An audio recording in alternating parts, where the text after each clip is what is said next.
Bonjour à chacun, à chacune. Que Dieu puisse continuer de nous parler, de nous fortifier, que nous puissions être aussi attentifs et sensibles à la voix de l'Éternel, à sa parole. C'est vrai qu'il a l'idée de plan de sauvetage, ça m'a plu.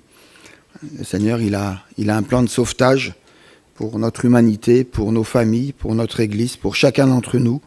Et nous voulons vraiment comprendre cela, le vivre, et puis avoir un cœur pour pouvoir partager ce que le Seigneur aussi a fait pour nous. Alors, je vous propose aujourd'hui de continuer à réfléchir et à découvrir une autre Église encore, celle que nous n'avons pas encore vue. Il en reste deux, donc celle-ci c'est l'avant-dernière, avec l'Église aujourd'hui de Thyatire. On poursuit notre méditation sur les églises d'Asie mineure. C'est cette église que nous retrouvons dans l'Apocalypse avec un titre « Sous la clarté de son regard ». Donc on parle ici du regard du Seigneur avec les quelques descriptions qui nous sont données ici dans notre texte. Alors c'est vrai que certaines des églises, il y en a 7, se ressemblent, il y a des similitudes.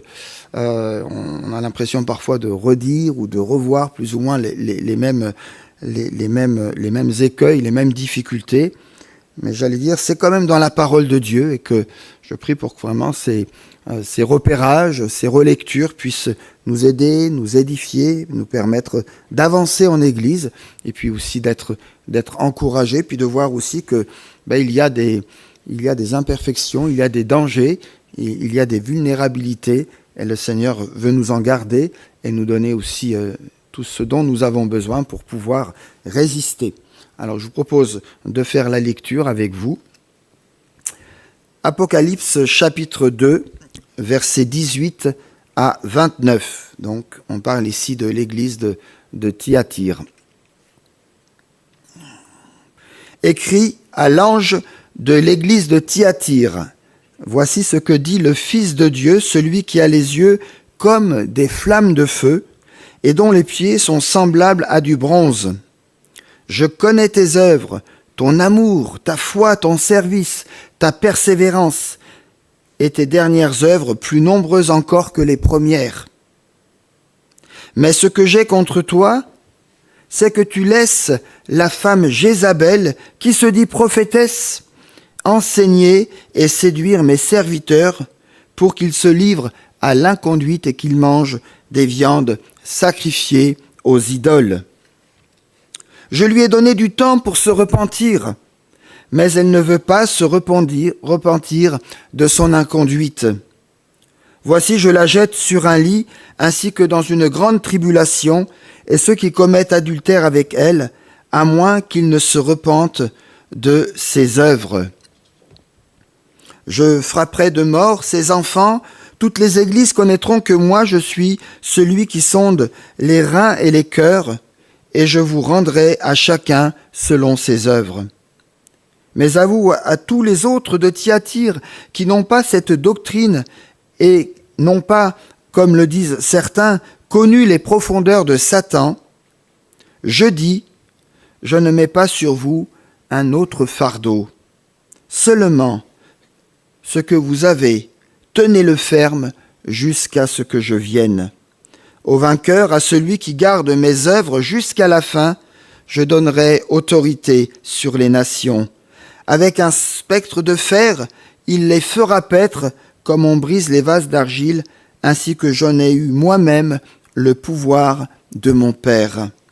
Et je lui donnerai l'étoile du matin. Que celui qui a des oreilles écoute ce que l'Esprit dit aux églises. Voilà ici pour notre lecture.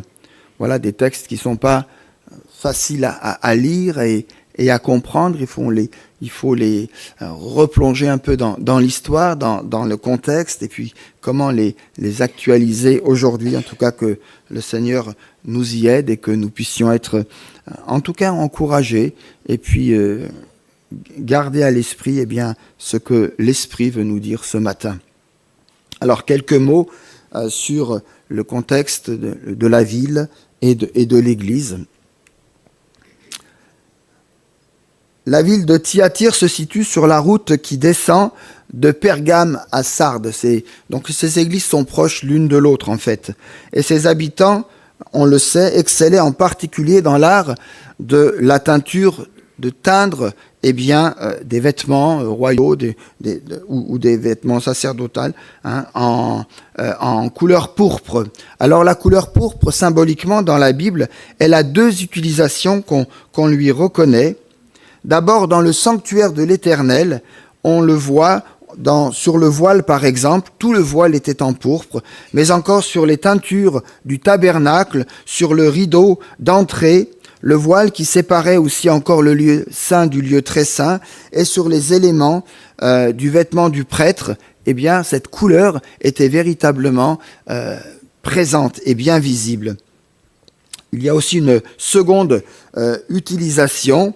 Le pourpre est aussi réservé pour ce qui est saint, pour ce qui est dédié à la consécration qui est digne d'adoration. On le voit surtout dans les textes de l'Ancien Testament. Une deuxième donc utilisation qui nous renvoie à la royauté. Était revêtu de pourpre celui qui était digne d'honneur. Et en disant cela, on peut penser à certains exemples qu'on retrouve dans l'Ancien Testament en particulier. On pense à l'élévation de Mardoché, Esther chapitre 8, ou encore de Daniel au chapitre 5 de son livre. Avant d'être crucifié, Jésus a été revêtu par les soldats romains d'un manteau de couleur pourpre. Marc chapitre 15. Mais c'est là toute l'ironie de cette scène, si l'on considère Jésus comme étant le véritable roi et le véritable Messie. Ainsi, à Thyatire, le travail de la laine se développe. Et la ville est connue pour ses teintures, surtout, comme on vient de le rappeler, la couleur pourpre qui était extraite d'une racine, la garance. On y travaillait également le lin, le cuir, le bronze. On y fabrique des vêtements. On y trouve aussi toutes sortes de poteries, mais aussi des marchands d'esclaves, comme partout ailleurs dans l'Empire romain. Nous ne savons pas grand-chose sur l'origine de cette assemblée chrétienne de Thyatire, mais il nous est dit, entre autres en Actes chapitre 16, qu'une certaine Lydie, baptisée par Paul à Philippe, était une marchande de pourpre originaire de Thyatire. Dans cet artisanat où les habits étaient fabriqués, les membres de l'Église étaient forcément susceptibles d'interagir, soit avec les prêtres s'occupant des idoles, soit avec les riches ou encore avec les rois, et ces interactions, qu'on le veuille ou non, influençaient forcément leur vie quotidienne et donc leur propre foi, leur piété et leur croyance. Alors on va avancer un peu avec notre texte et on va voir un petit peu comment ici le Seigneur Jésus nous est décrit. On lit dans les versets 18 et 19 cela. Comme dans chacune des lettres, celle-ci commence par une description du Seigneur Jésus, mais du Seigneur Jésus glorifié. Par cette flamme qui rayonne, le Fils de Dieu est présenté ici comme celui qui sonde les pensées et les désirs secrets, verset 23, c'est-à-dire celui qui épure et qui évalue les actes. L'apôtre Pierre utilisera aussi l'image du feu et de l'or pour décrire la foi qui résiste à l'épreuve, et je vous renvoie à 1 Pierre, chapitre 1er, les versets 6 et 7. De la tête aux pieds, le Seigneur Jésus-Christ est manifesté par cette sainteté qui l'envahit et qui fait de lui un Dieu saint. De ses yeux, il dévoile le péché pour l'amener à la pleine lumière. De ses pieds de bronze, ou selon les traductions d'airain, il purifie le sol sur lequel il marche, ainsi que les lèvres de ceux qui s'inclinent et qui vont se prosterner à ses pieds. Jésus-Christ s'approche donc de l'église de Thyatire pour l'examiner, l'encourager, la motiver, évaluer ce qui se trouve en son sein de bien, mais aussi pour reprendre, pour exhorter, pour l'aider à se repentir et s'il est nécessaire, eh bien, pour juger. Les pieds du Seigneur semblables à du bronze évoquent tous les objets qui servaient, on l'a rappelé un petit peu tout à l'heure, à la purification des péchés dans le tabernacle. Ils devaient être de bronze, contrairement à la statue colossale aux pieds de fer mêlés d'argile, décrite dans le prophète Daniel. Ici, ces pieds d'airain rendent le Seigneur inébranlable. Ces pieds d'airain, eh bien, par ces pieds, eh bien, d'une certaine manière, nous sommes purifiés de nos péchés. Ceci nous fait peut-être penser aussi à un autre récit du Nouveau Testament. Je pense ici à la femme pécheresse qui va s'humilier devant les pieds de Jésus-Christ. Chers amis, le Seigneur, au regard de flamme, en tout cas dans cette description ici, ne fait pas une obsession sur le péché, comme pour foudroyer, comme pour détruire, comme pour faire peur. Il sait aussi voir les qualités, les dons, et il sait apprécier aussi ce qui se vit au travers des frères et des sœurs dans cette église de Thyatire. Je connais tes œuvres, ton amour, ta foi, ton fidèle service, ta constance, et tes dernières œuvres plus nombreuses que les premières. On se dit, ouais, on est là presque devant une église parfaite. Dieu voit l'œuvre qui se vit dans cette église. C'est là sans doute un point que nous avons parfois tendance à négliger. La foi, nous dit l'apôtre Jacques, n'est pas qu'une disposition du cœur ou des sentiments devant Dieu. Elle doit être aussi crédible et se traduire par des actes et des engagements concrets.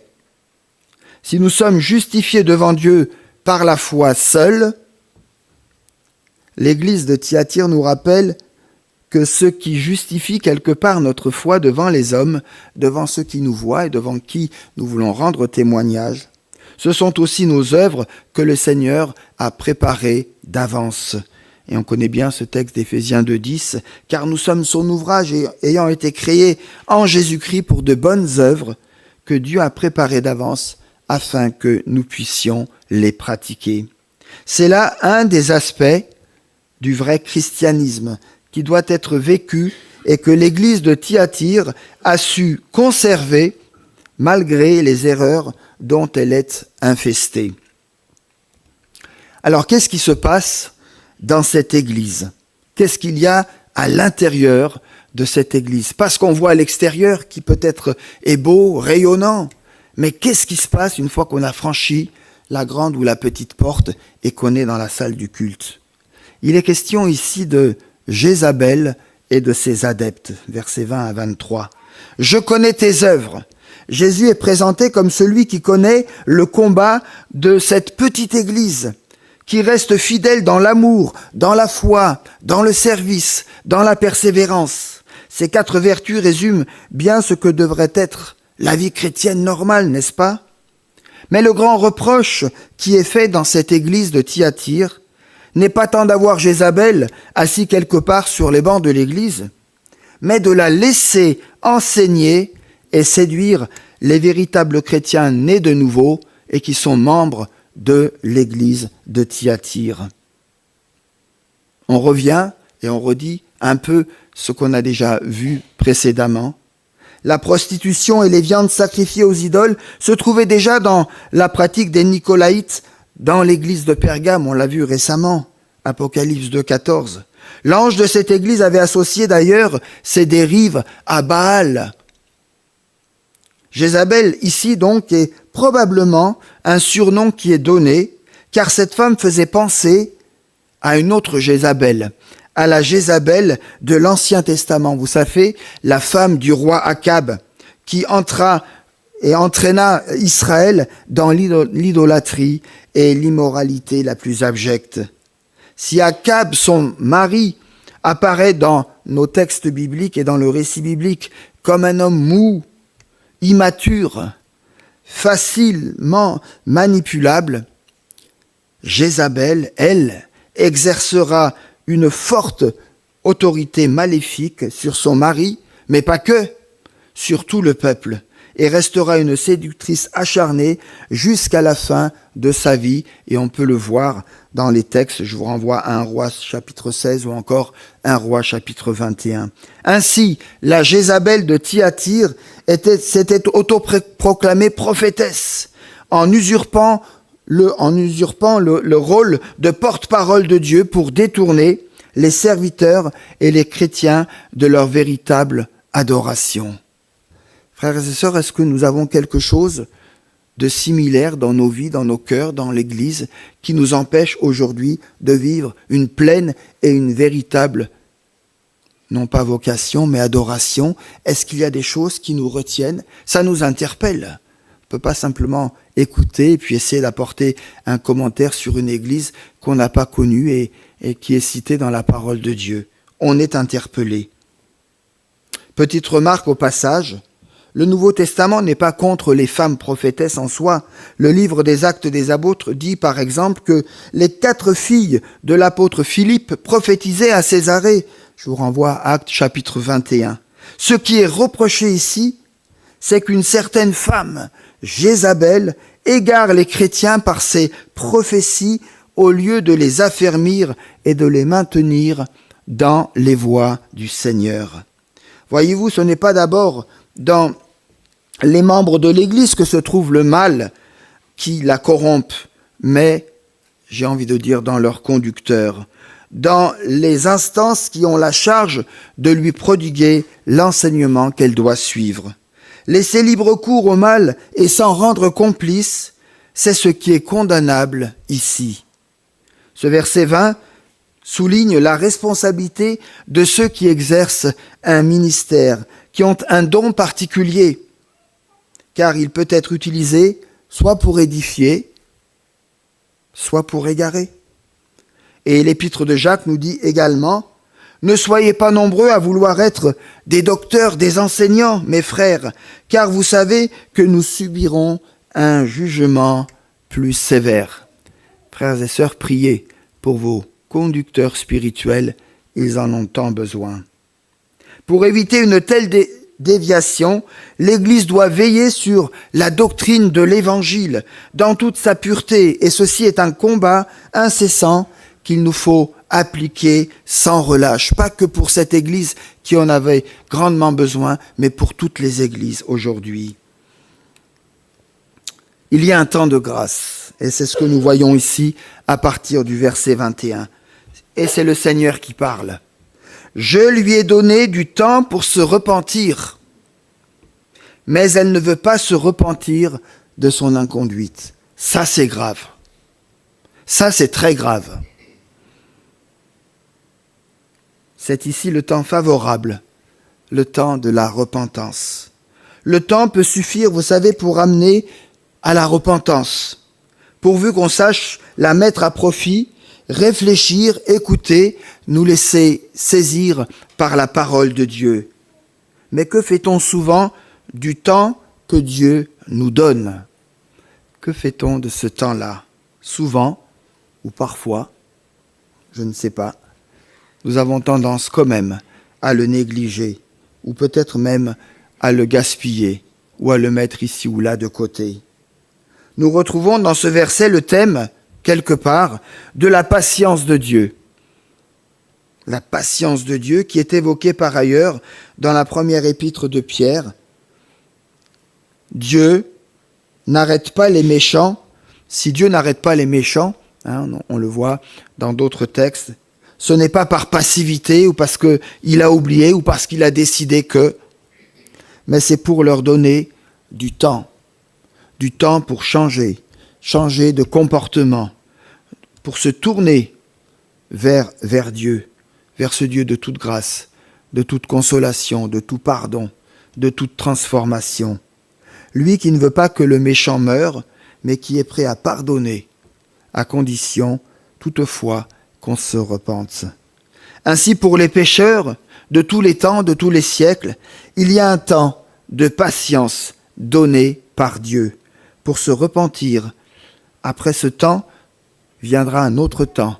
Et la Bible parle du temps du jugement, du temps où Dieu entre en action quelque part, et c'est les versets 22 et 23 de notre texte qui décrivent cela.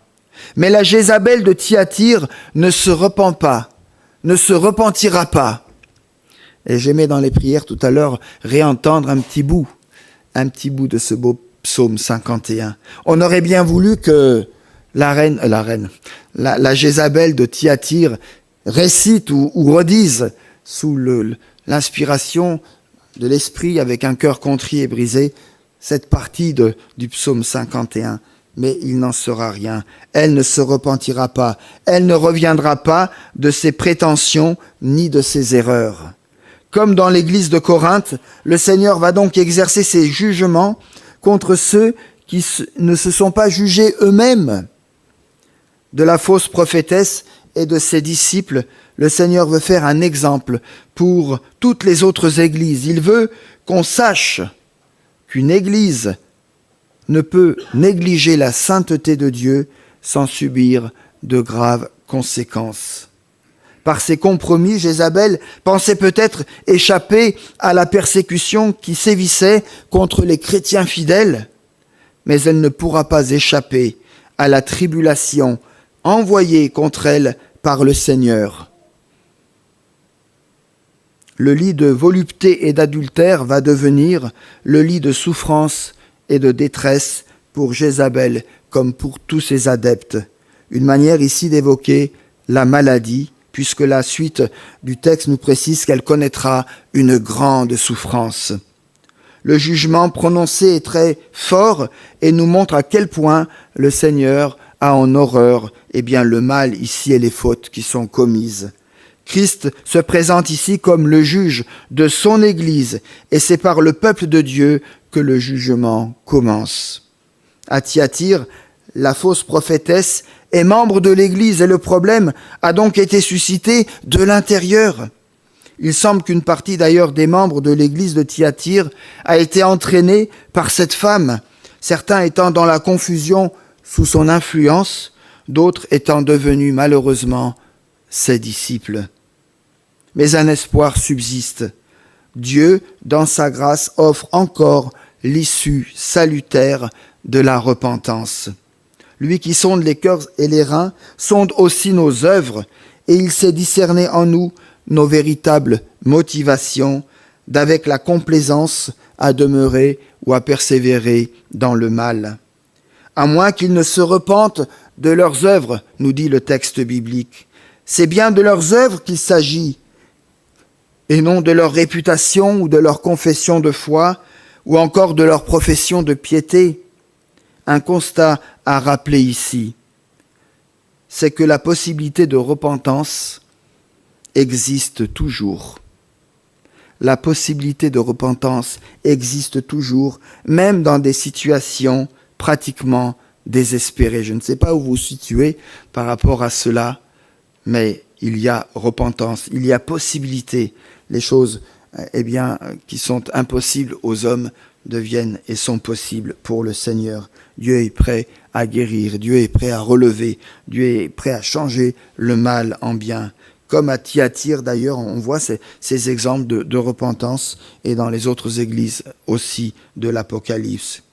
Mais il ne suffit pas d'aller à l'église comme le faisait Jézabel et ses adeptes pour échapper au juste jugement de Dieu. On pense, c'est inévitable, à Ananias et à Saphira.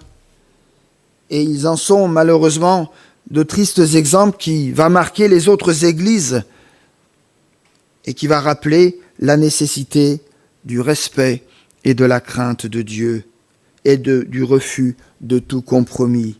Le Seigneur qui a les yeux comme une flamme de feu rappelle qu'il sonde les cœurs et les reins, c'est-à-dire nos pensées et nos agissements pour nous délivrer de tout piège et de tout asservissement qui pourrait nous faire du mal et nous éloigner du Seigneur. Ceux qui sont ici concernés semblent être une minorité. La Bible parle de tous les autres qui n'ont pas touché à cette doctrine. Il est bienfaisant de constater que, quelles que soient les circonstances, Dieu fait la distinction.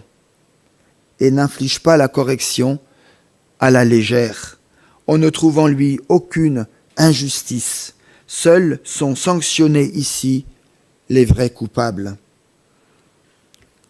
La parole de Dieu nous parle aussi d'un Dieu avec, c'est vrai, il y a cette image de feu, ces pieds d'airain ou de bronze qui nous parlent de la stabilité. Il est question aussi d'un Seigneur qui est doux et humble de cœur. À vous tous, et à vous tous autres, membres de Thyatire, qui ne reçoivent pas cette doctrine et qui n'ont pas connu les profondeurs de Satan, comme il les appelle, je vous dis, je ne mettrai pas un autre fardeau que celui que vous avez déjà. Je fais ici un autre parallèle avec cette parole bien connue de Matthieu 11. Prenez mon joug et recevez mes instructions, car je suis doux et humble de cœur, et vous recevrez, le repos dans vos âmes, car mon joug est doux et mon fardeau léger. Voyez-vous, l'évangile est simple pour les chrétiens qui sont entiers dans le Seigneur.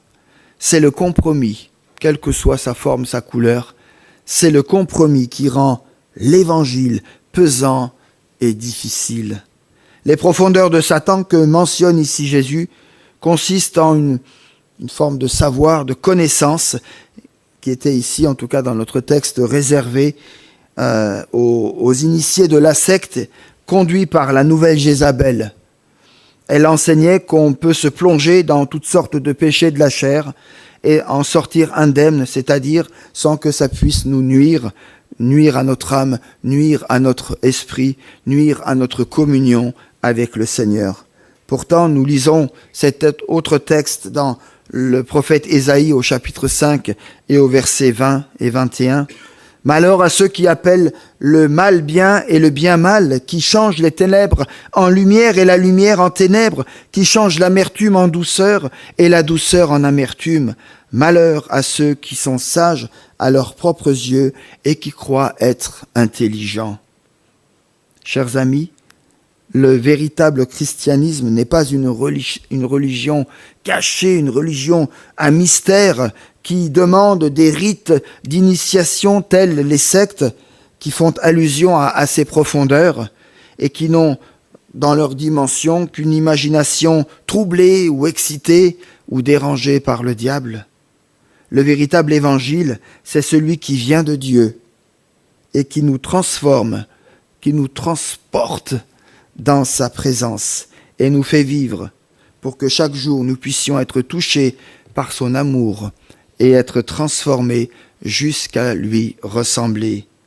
Je vous dis, je ne mets pas sur vous d'autres fardeaux, seulement ce que vous avez, retenez-le jusqu'à ce que je vienne. Il n'y a pas d'autre fardeau supplémentaire lorsque nous avons à endurer la persécution ou à combattre telle ou telle hérésie. Notre seul fardeau, si je puis dire ainsi, est de conserver et de vivre le glorieux évangile de Jésus-Christ dans toute sa vérité, dans toute sa pureté, dans toute son intégralité. Une petite remarque au passage. John Stott, dans un de ses commentaires, souligne judicieusement ce fait, et je lis ici son propos. « Les dangers qui guettent nos églises ne doivent pas nous pousser à écraser les croyants d'un joug excessif, en ajoutant règle sur règle au commandement du Seigneur, à la manière des pharisiens dont Jésus avait déclaré qu'il faisait peser de lourds fardeaux sur les épaules des hommes. La sainteté est cruciale pour l'Église, mais elle ne consiste pas à accabler les gens de règles qui ne se trouvent pas dans les Écritures. » Fin de citation. Une parole d'encouragement, une parole aussi pour les vainqueurs, c'est la fin de notre texte, versets 26 à 28. « À celui qui vaincra et qui gardera jusqu'à la fin mes œuvres, je donnerai autorité sur les nations et je lui donnerai l'étoile du matin. Il s'agit pour nous de conserver finalement une conduite conforme à l'enseignement du Seigneur en demeurant fidèles jusqu'à la fin. Les chrétiens de Thyatire subissaient la persécution des gens de l'extérieur et des attaques internes par les agissements de cette prophétesse Jézabel. Mais le Seigneur rappelle à ces chrétiens persécutés qu'il n'en sera pas toujours ainsi. Le Seigneur vient établir son règne et chacun de ses enfants régnera avec lui. Nous trouvons dans le verset 27 une allusion au psaume 2.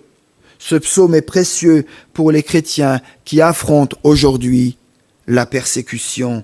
Il donne inspiration et il vient donner force dans nos prières et dans leurs prières.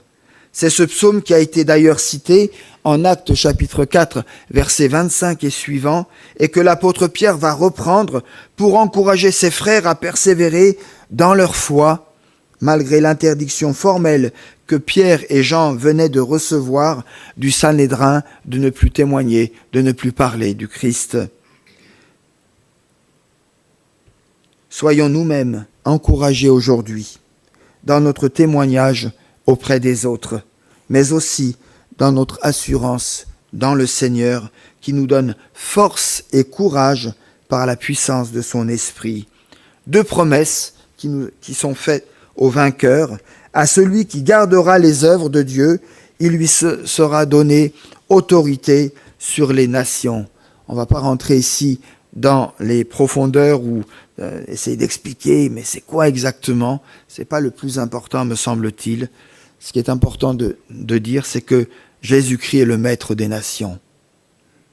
Et c'est d'abord lui, et à lui que revient cette autorité pour diriger, pour gouverner les peuples. Mais il nous dit dans ce texte qu'il accordera ce privilège aux rachetés. Le Seigneur aurait pu régner seul, mais il a choisi de partager ce privilège avec nous, si nous sommes vainqueurs. Alors, on peut dire que quelque part, même si on ne saura pas trop comment les choses seront gérées, notre avenir est extrêmement glorieux finalement. Dieu va nous utiliser, glorieux parce que nous avons du prix à ses yeux et parce que notre espérance est indestructible. Une deuxième promesse est destinée au vainqueur. Dieu lui donnera l'étoile du matin. En Apocalypse, chapitre 22, verset 16, Jésus-Christ est cette étoile brillante du matin. Dieu nous donnera son Fils, il l'a déjà donné, mais il nous le donnera dans tout ce que cela pourra représenter alors pour nous. Dieu nous donnera son Fils avec tout ce que cela peut impliquer. Nous ne recevrons pas simplement la vie nouvelle et éternelle, mais nous serons associés au règne de Christ pour partager avec lui sa gloire. C'est quelque chose, moi ça me dépasse. J'essaye de comprendre, mais je ne comprends pas grand-chose. C'est tellement grand, c'est tellement divin, c'est tellement céleste. Quelle merveilleuse promesse! La réciproque est aussi vraie. Dieu nous fait une promesse, mais peut-être que ce matin, nous pourrions aussi lui faire cette promesse. Nous pourrions, de notre côté, nous consacrer encore et toujours à Dieu pour lui offrir notre humble service. Nous le faisons déjà, mais nous voulons encore le faire et oser lui dire ce matin. Même si nos nuits nous paraissent encore peut-être bien sombres, nous verrons un jour briller au fond de nos cœurs la glorieuse promesse du grand jour qui vient, Jésus, l'étoile du matin. Certes, nous connaîtrons ici des épreuves, peut-être des difficultés, la persécution, mais par le soutien de l'Esprit Saint, nous apprenons à puiser dans notre union avec le Seigneur la force de persévérer pour régner en vainqueur avec lui. C'est l'intention et c'est la volonté de Dieu. Alors un mot pour conclure. Que celui qui a des oreilles entende ce que l'Esprit dit aux églises. Soyons donc en tout temps attentifs et vigilants.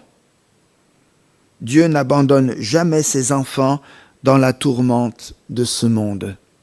Ce que je viens de dire là peut gêner quelques-uns en disant « oui, mais les frères et les sœurs qui sont persécutés, ceux qui ne font pas de mal et qui, au péril de leur vie, eh bien, sont prisonniers ou sont simplement pris dans le tourbillon de violence que l'ennemi exerce. Pourtant, il faut le dire, il faut le croire, Dieu n'abandonne jamais ses enfants dans la tourmente de notre monde. Il y a ce que l'on voit et puis il y a ce que nous ne voyons pas. Dieu parle par sa parole et par son esprit et notre rôle est d'être réceptif et attentif à ses instructions. Alors laissons-nous toucher par le regard de feu de notre Seigneur, car il connaît les motivations profondes de notre cœur. Le Christ étincelant, rayonnant, nous parle d'un Dieu qui s'est fait homme, un Dieu qui sauve et qui sonde les pensées et les désirs les plus secrets. Christ est juge et roi dans le royaume de son Père. Il veut être pour chacun de nous ce matin le Dieu de toute grâce et de toute victoire. Prosternons-nous aussi devant le Seigneur décrit ici avec ses pieds de bronze, devant celui qui détient toute autorité et tout pouvoir, afin de pouvoir vivre dans la sainteté et en vainqueur dans un monde en pleine confusion. Que Dieu nous aide individuellement et en Église à persévérer, à aller de l'avant, à résister contre les formes de séduction qui pourraient nous éloigner ou qui pourraient nous faire sortir de la vérité que la parole de Dieu nous donne et qu'elle nous enseigne. Voilà, que nous puissions être encouragés ce matin et fortifiés et que ces textes, parfois un peu compliqués ou anciens, puissent nous aider à persévérer et à continuer notre marche avec le Seigneur. Voilà, je vous invite à